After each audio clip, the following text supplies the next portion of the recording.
Hello, and Oh, welcome to the latest Headstrong live stream. It's great to be back. Me and Robson have had a little break, haven't we? yeah, it's great to be here, though. I'm excited to delve into another topic. Definitely. So today we are going to be thinking about what it looks like to be brave in the face of anxiety. So we're going to be looking at loads of strategies and just thoughts and tools and reflections and things that you can really practically use around feelings of anxiety to just give you that feeling of a bit more control around that.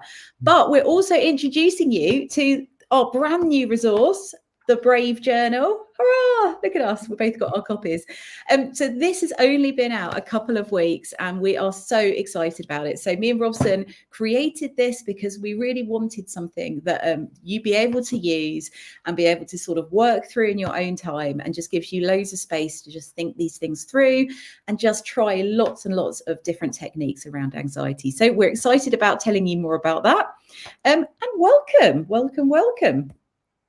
So a good place to start, we always feel, is sort of just mentioning who we are. So some of you would have been on our live streams before and you will be fully versed in the way of Headstrong and Illumina. And some of you would have known about us because you've come through those different projects. My name's Laura and I head up an online project called Headstrong. So in essence, we are a social media project. So we're supporting you around emotional and mental well-being online. So we're predominantly on Instagram and TikTok. I have a fancy little banner here. Ta-da! Hey. There you go. So you can follow us by just following the tag Be Headstrong UK, and you will find us on both those places. And we just it's a space where we just put up lots and lots of really positive kind of posts around ways that you can look after yourself, and just ways that you can think about your mental and emotional well-being. So I really encourage you to hop on there. At the moment, it's gone a little bit Christmassy. We've just been thinking about lots of ways that you can look after yourself this time of year, but you will find tons and tons of content on there. So if you've not hopped on, then you definitely should. Robson, who are you and what do you do? Well, yeah, hi, I'm Robson, and I work alongside Laura in Headstrong, doing some bits and bobs around these live streams and all of the content that comes out. But I also help run and head up Illumina. The Illumina course is an online 7-week course around the topic of self-harm and trying to consider what recovery would look like from that. So it's a great space if we're feeling ready and able to consider what moving away from self-harm would be. If we're looking at other coping strategies, if we're looking at understanding our emotions a bit more, that's a lot of what we do at Illumina. And Laura has just put that down in the banner as well, if you wanted to find out more about that. Excellent. I'm on it with my banners like today. Normally I kind of forget to do them, but yeah, do visit the website to find out more about Illumina. That would be great. So what are we talking about today? Good question. So as we've already mentioned, we've released a new resource called the Brave Journal, and we really want to use that to kind of help us journey through this subject today. So the Brave Journal is divided into 4 different sections, and they all kind of take us on that journey to kind of really help us be able to process what's going on. So first of all, we're going to be looking at identifying our anxiety. So we're not just talking about our anxiety, we're talking about our emotions in general and how important it is to really sort of understand how we're feeling and to be able to sort of verbalize that as well and recognize it. The next stage is what can we do to express this? So if we've got tons of emotion going on inside of us, we've got our anxiety feels really, really high. How can we let some of that out just to let that water pressure go down a little bit? So we're going to be looking at some creative ways that you can express that as well. The next stage, after we've kind of released some of that kind of nervous energy, is to just reach a point where we can think about what's going on and we can respond to the feelings of anxiety. So when they come up again next time, what things can we put in place to better manage them? So we're going to be looking at some key tools and strategies around that. And then finally, we're going to be thinking about reflecting. So reflecting on some of the things that are maybe fueling those feelings of anxiety within us. Maybe there's things that we can change, or things that we can kind of rethink within that, which is going to like lower our anxiety over time. So we're going to take you on a bit of a Brave Journal journey through the course of this session, and it probably will last somewhere from half an hour to 45 minutes, depending on how much me and Robson get carried away with talking, which sometimes happens. Excellent. So I think we should probably just dive in. And Robson, it's over to you.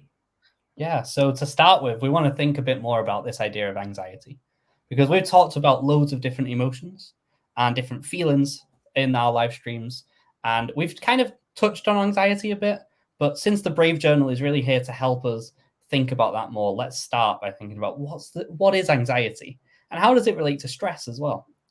Because anxiety is actually something we're probably all going to feel at some point. As with most emotions, we're going to feel them. We're going to feel them at difficult times. Maybe we're going to feel them at times when they just pop up. We didn't expect it. I think anxiety is a big one for both of those situations.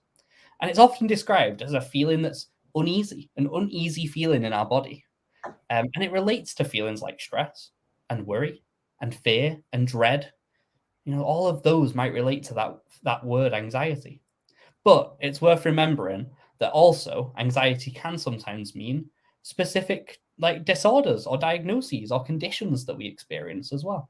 And if the feelings may be getting more intense, if it's relating to some things around that's definitely stuff that we should be speaking to doctors, to therapists, to get support on. But that actually it's also completely normal to sometimes feel the feeling of anxiety. And even though it's normal to feel that, it's also good for us to think about, well, how can we respond to that feeling? What can we do with it? And where can we take it so that it doesn't overwhelm us? And so there's a couple of key things that help us understand the difference between anxiety and stress. And in a minute, we're going to look at something called the anxiety cycle. But the key moments, the key ideas that pop up in that for us are that stress can last in a specific moment. We get stressed and it hits us. And actually, it can then reach an end point. There can be a point where it fades away, it passes. Maybe the thing that stressed us has gone. Maybe we did something to respond to it. Maybe we managed to realize, actually, I can cope with this. And that meant that the stress feeling went. But the difference between that and anxiety is that sometimes anxiety is in this cycle where it does hit us in that moment, but actually it comes back around again the next time something happens. Or we find ourselves caught in that and it keeps growing and actually overwhelms us because we keep spiraling thinking about that same topic. Whereas in stress, we might reach an end point where we say, okay, I've figured that out now. With anxiety, sometimes we can keep spiraling in our head about it. And it may also then take a bit more to work through because if it's spiraling, if the cycle is moving on, then actually that can be harder for us to stop, can't it? So it might take a bit more work for us. And to help us understand that a bit more, we've got the anxiety cycle to show you. We have. There we go. So as you can see, here anxiety kind of moves around and feeds itself. And it feeds itself for a few different reasons. So let's start at the top. We have a feeling of anxiety. And it's something that might have made us feel anxious. Maybe it was something small. That we use the word triggered for that. Maybe there was something small that triggered us, that overwhelmed us. Probably because there was other stuff built up inside and that one just pushed it too far. But equally, it could be some big things. It could be something in the future that we're worried about. Something big that it just keeps popping up in our head for us. And what that does is it puts our body in that high alert state. We get those kind of stress responses, those anxious feelings. We might feel nauseous. We might have our heart rate increase. We might get adrenaline rushing through our body, extra energy to help us because our body is looking for danger. It thinks there might be danger and it's ready to escape. It's ready. It's on high alert to respond to that. And that then leads us to a few different things in the anxiety cycle. First, it might lead us to trying to avoid the things that make us feel anxious. Because actually, if they're making us feel anxious, we don't want to see them anymore. We don't want to be around those situations anymore. So it might lead to us avoiding things. Also, it can lead to us finding short-term relief, finding short-term solutions to the problem. That could be distractions. That could be ways to try and get rid of the feeling. That could be avoiding things. But those things, what they do is they actually mean that the cycle continues round. Because yes, in that moment, we've managed to change that feeling. We've managed to respond to that feeling. What we've also maybe done is we've not solved that feeling. It's still there at the back of our mind. When that thought pops back up of the future, of something that's going on in our future again, and we try and ignore it or avoid it again, that it might help us in that moment, but it means the thought's going to pop back up again. And so that takes us to the fifth part of the cycle, that these longer term anxieties then begin to stay with us because we've only been able to mask the problem rather than address it. And that then feeds the top where we kind of feel it again. I find this cycle so interesting because so many people, I think we do get to a stage where things make us feel so anxious that we do avoid them, whether that's going to a party and meeting new people, or whether that's public speaking, or whether that's, you know, trying to sit an exam or things like that. We can get so anxious that we're just like, okay, do you know what? I'm just not going to do that anymore. So you stop doing it, but the anxiety is still there because at some point you're going to have to like come back out and you're going to have to do some of that, and that anxiety is still going to be there because it's not been dealt with. So I think many of us can see ourselves on this cycle at different points, can't we? Yeah, absolutely. And so I think what we're trying to say with in everything we're going to teach today is putting tools in place that help us healthily find short-term relief, that maybe don't avoid it, but help us process it. And then putting things in place that help us challenge that long-term anxiety as well, aren't we? When we get to the reflection and the response, it's about, well, how do we stop it the next time it comes up? Yeah. Amazing. I think anxiety is one of those really complicated issues because we all feel anxious, and that's completely part of being human. And actually our anxiety is there to a certain degree to look after us, to tell us that, you know, we should feel a bit nervous about something and that something is not quite right. But actually our anxiety can become so overwhelming, can't it? And I think it can be around things that are happening right now. So it could be difficult situations that you're facing right now, or it could be worries about something that's coming up in the future.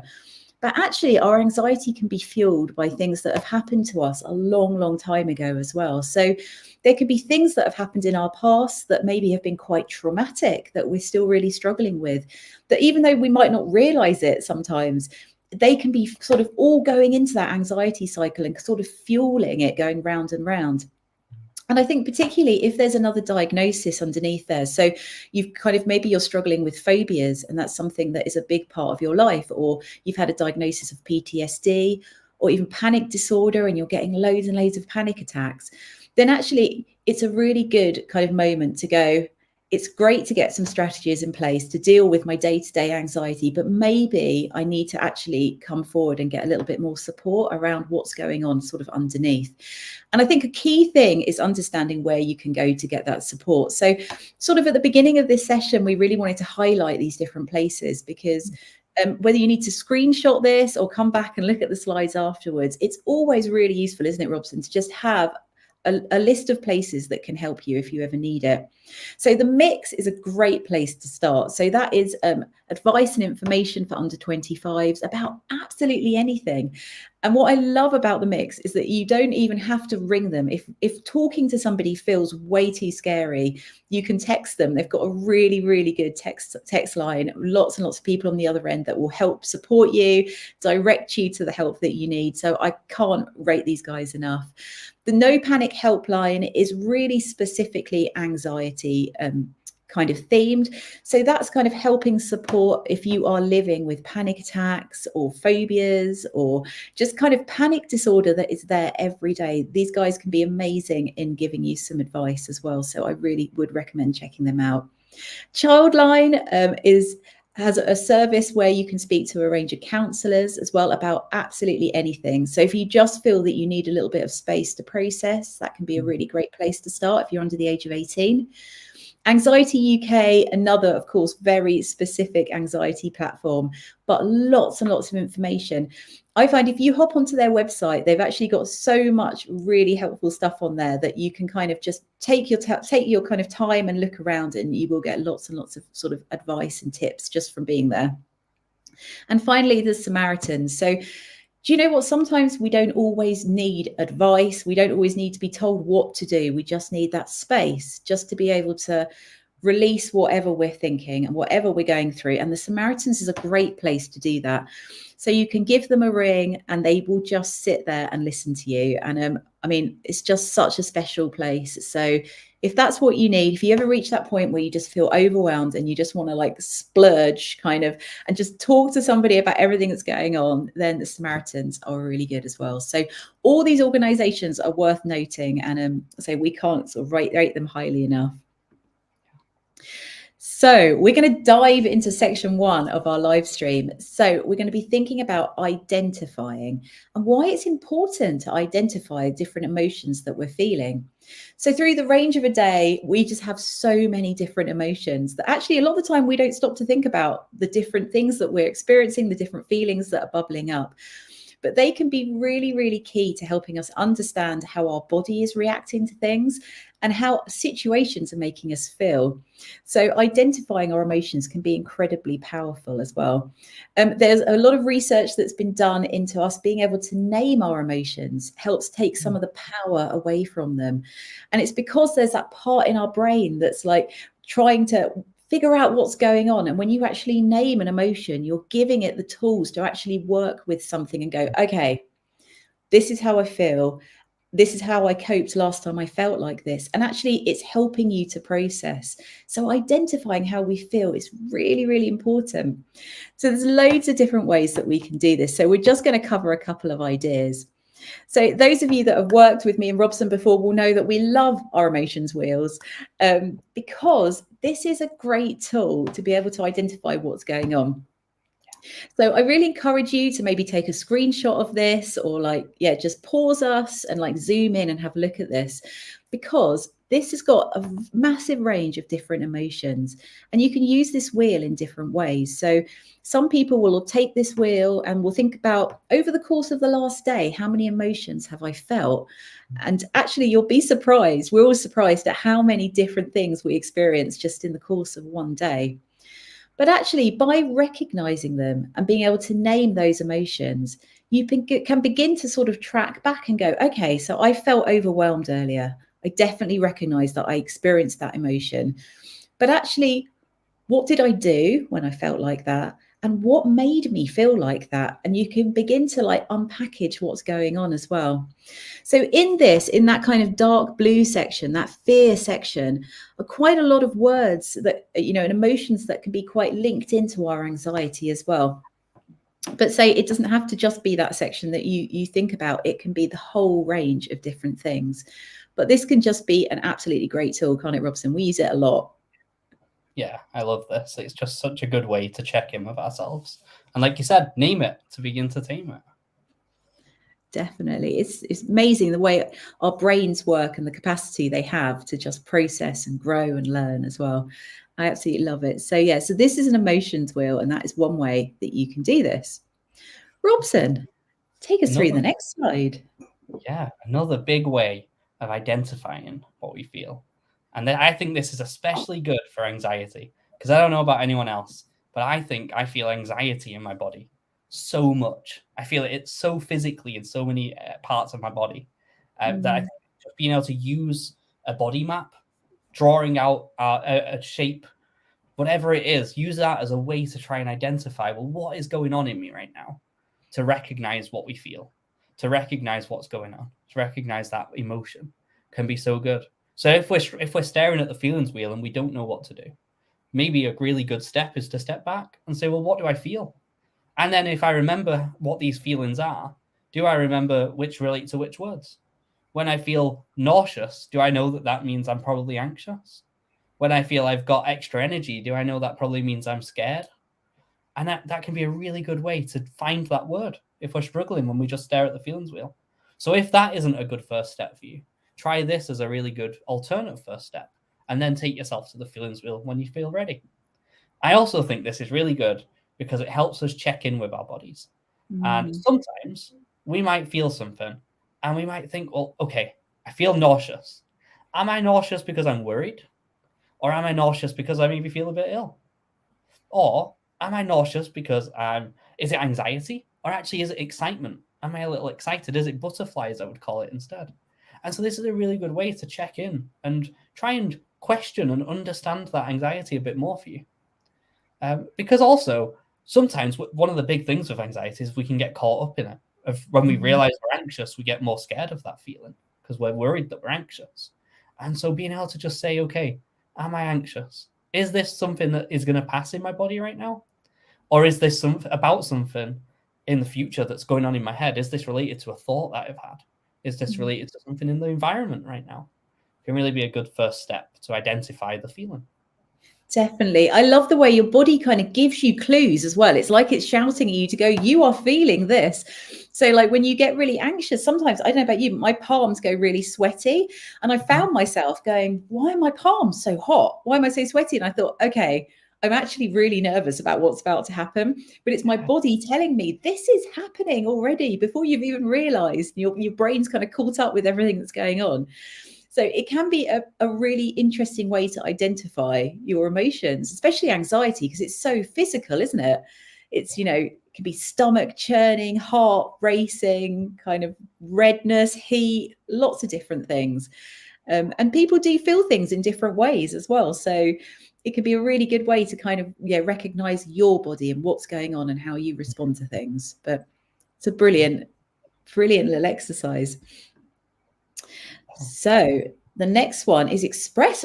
Robson, I think this might still be you. Oh, there we go. The next part is expressing.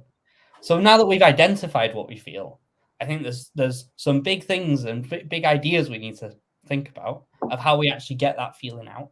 Because what we don't want is to hold that feeling in.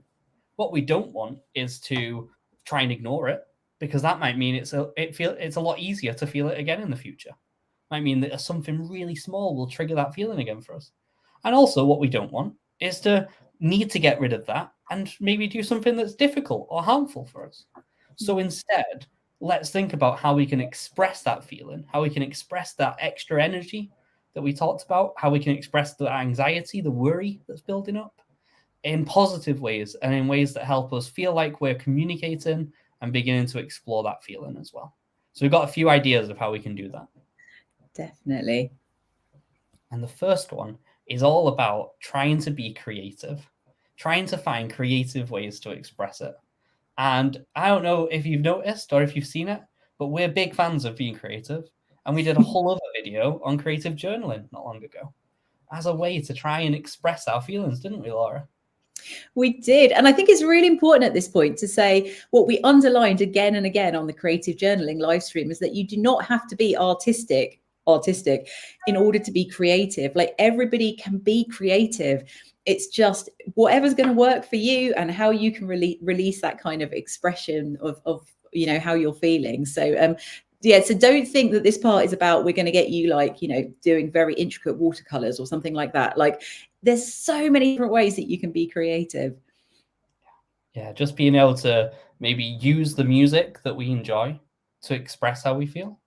Being able to maybe find the words or the images that help us communicate what's going on in our head by writing poetry or stories about it, or by drawing it, expressing in a very abstract way what this feeling feels like for us.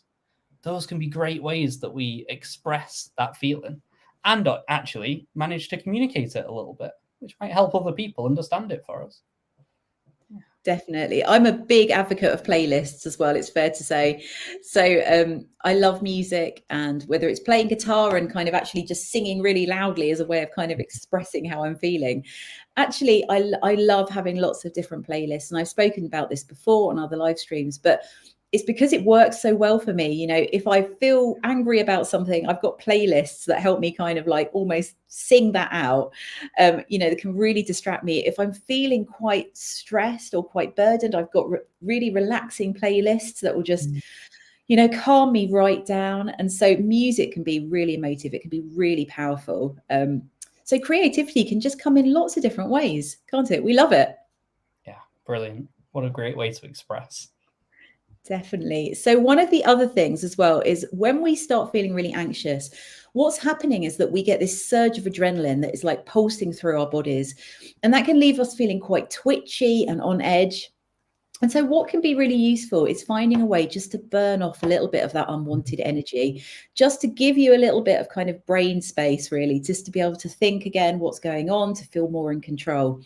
So there's this thing, isn't there? It's a little bit like being creative. When somebody says, you need to burn off some energy, you've got this vision that you have to go to the gym and get on the treadmill, or you have to go for like a 5K run. And actually, that is not for everybody at all. And there is loads of different ways that you can move your body to get out some kind of unwanted energy. So we just wanted to highlight some of those. So Pilates may be something that you've tried before, or maybe you've never had a go.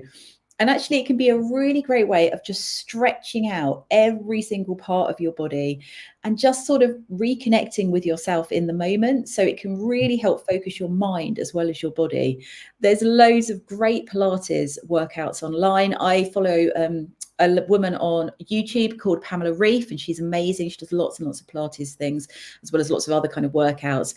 But you've got really simple, easy to follow Pilates workouts that last everything from 5 minutes to an hour. So you can just try different things, but that can be a great place to start because you can do it from your bedroom. All you need is a little bit of floor space to do that. Dancing. I love it. Robson, are you a dancer? Do you like dancing? Not too much. No. Okay. Well, I love a bit of dancing. And actually, that's a really good way for me. If I've had a really bad day, again, I can stick my music on, I can dance around. I normally just have my headphones on. I caught myself dancing on a station platform a few years ago because I was so caught up in the music that I was just dancing. And then I suddenly realized that people were watching me. And I don't care because, it made me happy. But there's loads of great dance stuff online as well that you can find, as well as like connecting in locally with what's going on in your area. There's a whole, I don't know if it's a YouTube channel or you'll be able to find it by Googling it, of this place you can go online and it does Taylor Swift dance routines. So you can master a Taylor Swift dance routine, but anything like that to just you might hate Taylor Swift, but if you like Taylor Swift, then that could be for you. Boxing is another one. So that's kind of falling into like maybe more kind of traditional forms of exercise. But you can get some brilliant online kind of boxing workshops as well, that like kickboxing and like all sorts of things. So there is a company called, I can't think how to do it. I think I had a note about this somewhere. I can't remember now, but if you put in sort of different boxing workouts, there's loads and loads on YouTube. And there's one guy that does it who's particularly good, but he's got loads on there, so you'll be able to find him. And again, with hip hop workouts, hip hop, I mean, I'm just not a natural born hip hop dancer. I'm just not. But who cares when it's in your house? It's just nice to try something else. So Pop Sugar is the person that does that on YouTube. So do check that out. And then actually, another thing you might want to try is a vocal exercise. So there's quite a few people online that do some really interesting vocal exercises. There's a brilliant woman called Madeline Harvey who just takes you on scales and things like that. But there's a really quirky YouTuber called Cheryl Parker. I think her name's Cheryl Parker, and she's very peculiar looking in lots of ways. I think it's fair to say, I think she would probably say that about herself.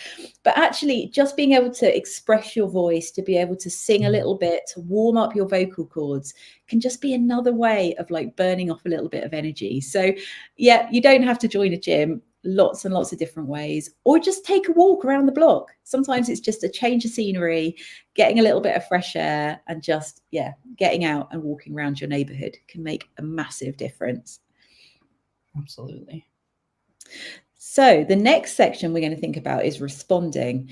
So we've identified an emotion. We know what we're feeling. Then we've tried a way of expressing that, just to release the pressure, to release that tension a little bit. Then hopefully that will leave us in a space that we feel a little calmer and a little bit more able to respond to actually what that feeling was. So the great thing about responding is that it's helping us be able to put things in place for the next time that we feel like that. So just by giving us that space, just to kind of collect our thoughts and to think a little bit about what's gone on, we can learn strategies and things that we can try next time we feel like this. So to start with, we're going to have a little look at breathing. Now, there's loads of different breathing techniques out there. And, with a quick Google, you can find hundreds and hundreds of them. But we've actually found that there's two that are really effective, that a lot of other people do tell us that they use really regularly. And it's because they're really simple. And the thing with all of these techniques, it's about learning them before you need them. Because in the moment when your anxiety is up here and you are really panicking about something, then is not the moment to try and teach yourself a breathing technique. The idea is if we kind of learn these things before we need them, then it's like we're preparing ourselves with that kind of toolkit of things that we can do. So breathing techniques are a great way of doing that.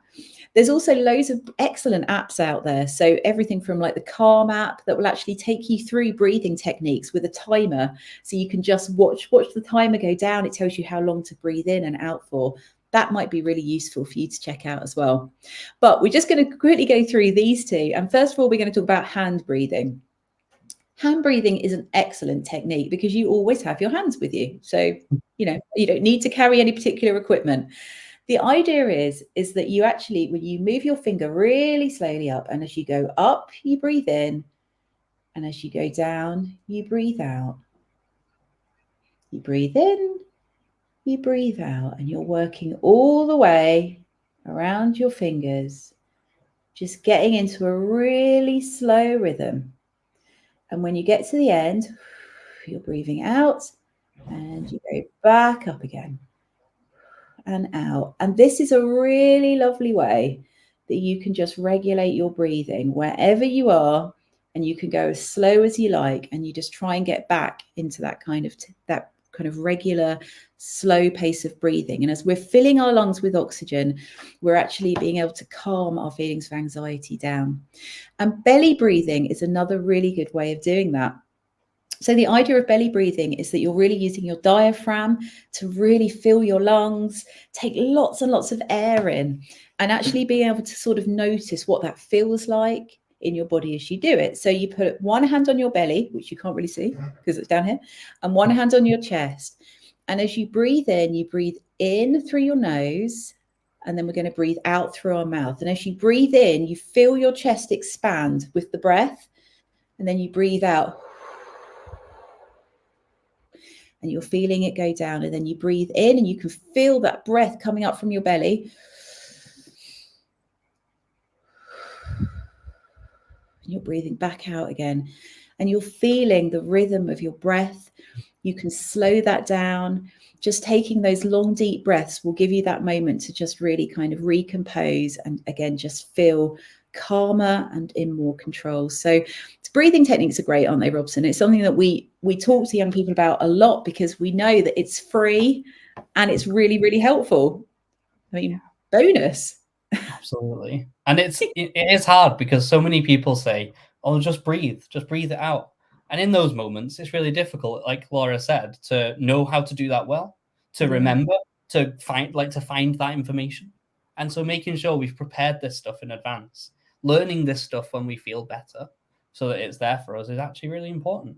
And it's the same with grounding techniques and breathing techniques and visualization as well.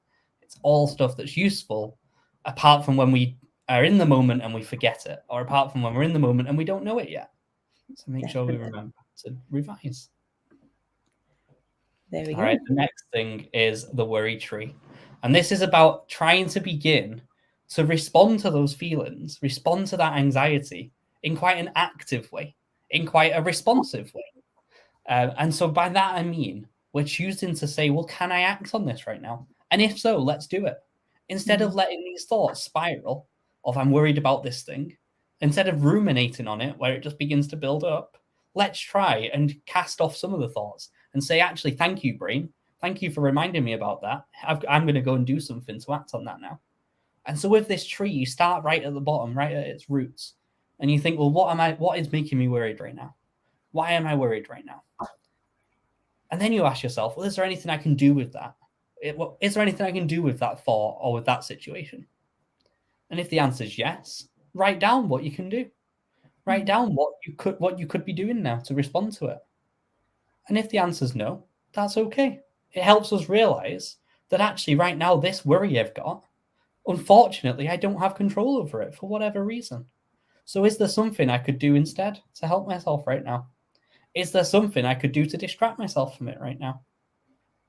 And then as you've written down, if you've said yes and you've got some ideas, you think, well, what can I do right now? Is there anything I can do in this moment about it?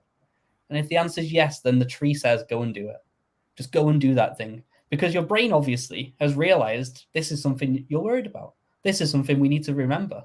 So we're just going to act on that. And we're going to say, well, okay, I'm going to cross that off my to-do list and I'm going to go and do that now. And that might be things like asking clarity questions.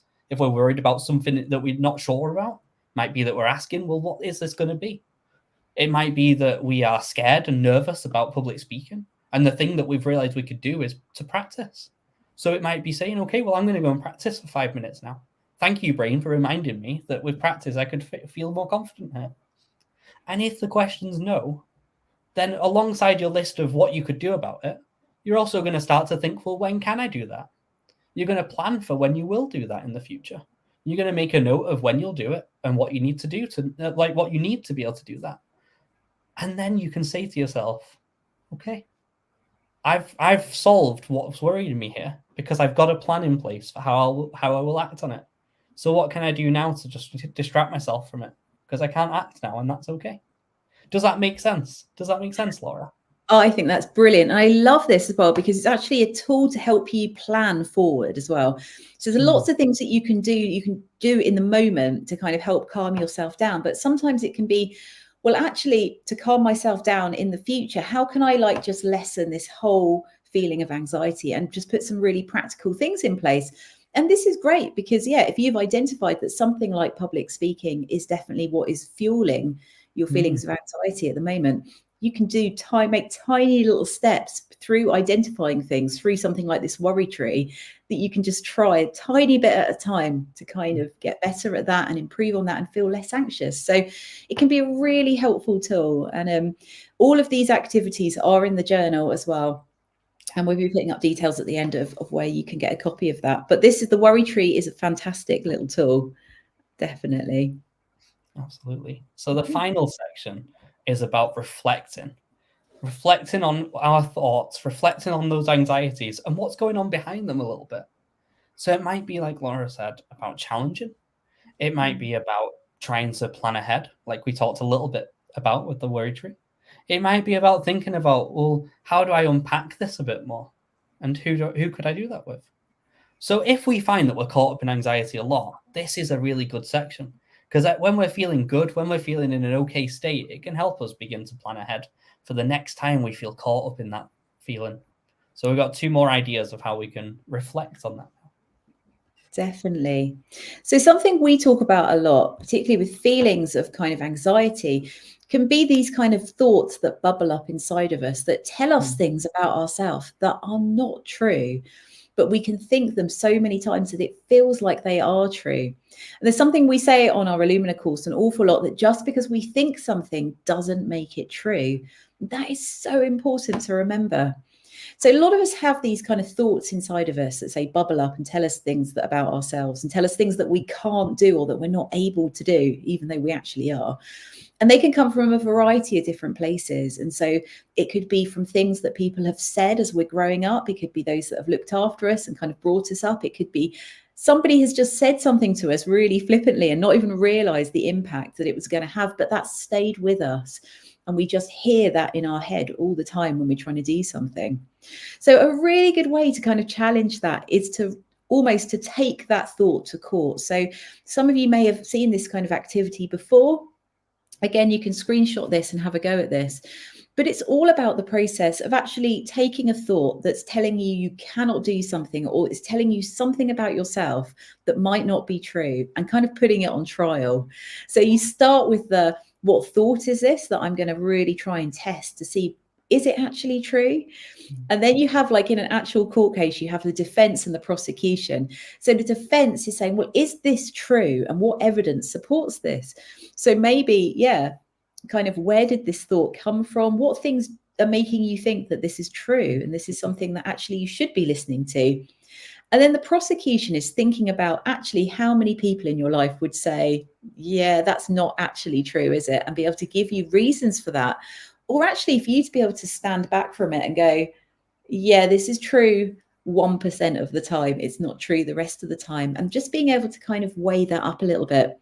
And so you end with a verdict where through this process, you can kind of think, well, maybe this thought is not as true as I thought it was. And in that whole process, you're challenging the negative thought. So that's a great little activity that you can do. It doesn't have to take very long. You can run through that really quickly, but it can be great because we realize that actually a lot of the things that we do think that tell us we can't do things are not actually true. So yeah, I've found that really helpful. And I know lots of other people have as well.